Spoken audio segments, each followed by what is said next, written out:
ये आकाशवाणी लखनऊ है। अब आप शाइस्ता बानो से इलाकाई खबरें सुनिए। मरकजी वजीर शिवपाल सिंह चौहान, वजीर आला योगी आदित्यनाथ ने लखनऊ मुनक्कदा इलाकाई ज़रई शुमाल इलाकाई कॉन्फ्रेंस का इफ्तिताह किया। इस मौके पर प्रोग्राम को खिताब करते हुए मरकजी वजीर ने कहा कि अलग अलग इलाकों के अलग अलग माहौल और मिट्टी है, इसलिए हमें मिलकर ज़रूरियात और परेशानियों पर बात करनी होगी।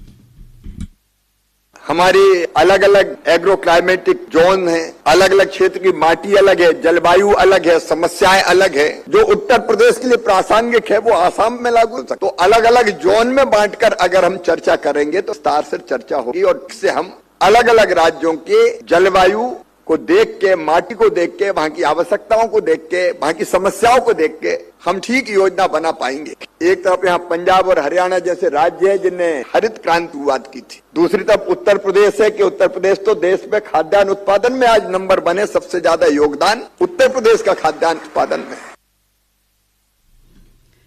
प्रोग्राम को खिताब करते हुए वज़ीर आला ने कहा कि जब हमारी हुकूमत बनी तो उस वक्त किसान ज़रई साइंस मराकिज़ बंद होने के कगार पे था, लेकिन अब साइंसदान किसानों के साथ मिलकर काम कर रहे हैं। आज जब ये वैज्ञानिक स्थानीय स्तर पर किसानों के साथ बैठते हैं, कृषि विज्ञान केंद्र में डेमोस्ट्रेशन करते हैं, फिर खेत में जाकर के उस डेमोस्ट्रेशन को वहां पे उनके खेत में भी देखते हैं, लगातार विजिट करते हैं, लगातार गोष्ठियां चलती हैं। आज परिणाम क्या है? उत्तर प्रदेश जैसे राज्य में जहां कृषि विकास की दर 8% थी, आज वो बढ़ करके 18% तक पहुंची है।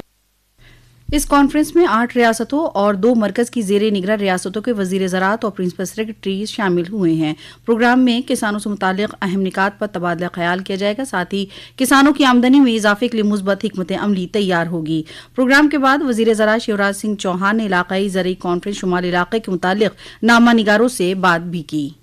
हुकूमत ने मौसम के असरात से परेशान किसानों को बड़ी राहत दी है। रबी की मार्केटिंग साल 2026-27 के लिए हुकूमत हिंद ने हिदायत दी है कि उत्तर प्रदेश के किसानों से ज्यादा गेहूं MSP पर खरीदे जाएं और किसानों को मुनाफा बख्श कीमत मिले।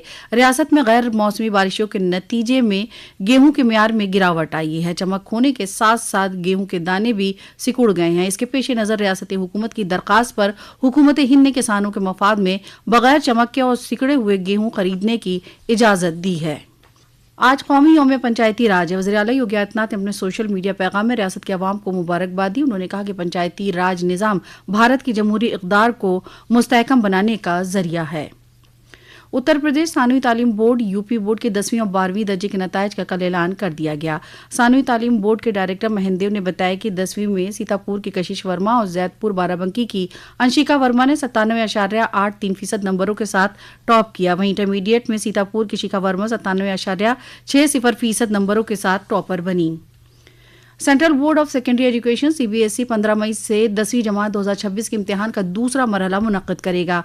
ये इम्तिहान इख्तियारी है और जो तलबा पहले मरहले में अपने स्कोर को बेहतर बनाना चाहते हैं वे इसे दे सकते हैं। तमाम कामयाब तलबा साइंस, रियाजी, समाजी साइंस और जबानों में से किसी भी 3 मज़ामीन में अपनी कारकर्दगी को बेहतर बनाने के लिए इम्तिहान दे सकते हैं। वज़ीर आज़म नरेंद्र मोदी इतवार को सुबह 11 बजे ऑल इंडिया रेडियो मन की बात प्रोग्राम में अवाम के साथ अपने ख्यालात का इजहार करेंगे। ये माहाना रेडियो प्रोग्राम की 133वीं किस्त होगी। प्रोग्राम पूरे ऑल इंडिया रेडियो और दूरदर्शन नेटवर्क पर नश्र किया जाएगा।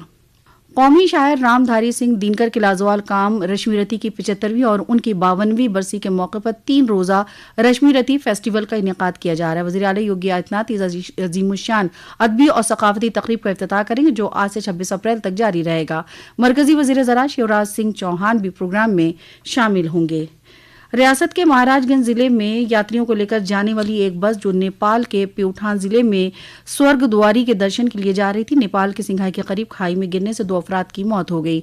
बस में ड्राइवर समेत तकरीबन 21 मुसाफिर सवार थे। हादसे में जख्मी होने वाले यात्रियों को इलाज के लिए मकामी अस्पताल में दाखिल कराया गया है। हमारे महाराजगंज के नामानिगार ने इत्तला दी कि महाराजगंज जिला इंतजामिया नेपाल इंतजामिया के साथ मुसलसल राब्ते में और राहत और बचाव के कामों में जरूरी मदद फराहम कर रही है। वज़ीर आला योगी आदित्यनाथ ने नेपाल से आने पर गहरे दुख का इजहार किया है और मरने वालों के लवाहिकीन को 2-2 लाख रुपए की माली इमदाद का भी ऐलान किया है। ईरान में हिंदुस्तानी सफारत खाने ने अपने शहरियों के लिए एक एडवाइजरी जारी की। सफारत खाना शहरियों को हवाई या सड़क के जरिए ईरान जाने से रोकता है। इलाकाई कशीदगी के बाइस फिजाई हुदूद की पाबंदियों और गैर यकीनी सूरत हाल बरकरार। सफारत खाना हिंदुस्तानी शहरियों से दरखास्त की है कि वो सिर्फ नामजद सरहदी क्रॉसिंग के जरिए ही मुल्क छोड़े और सफारत खाने के साथ तालमेल बरकरार रखें। इसी के साथ आकाशवाणी लखनऊ से इलाकाई खबरें खत्म हुई। अगला बुलेटिन दोपहर 2 बजे FM पर नश्र किया जाएगा।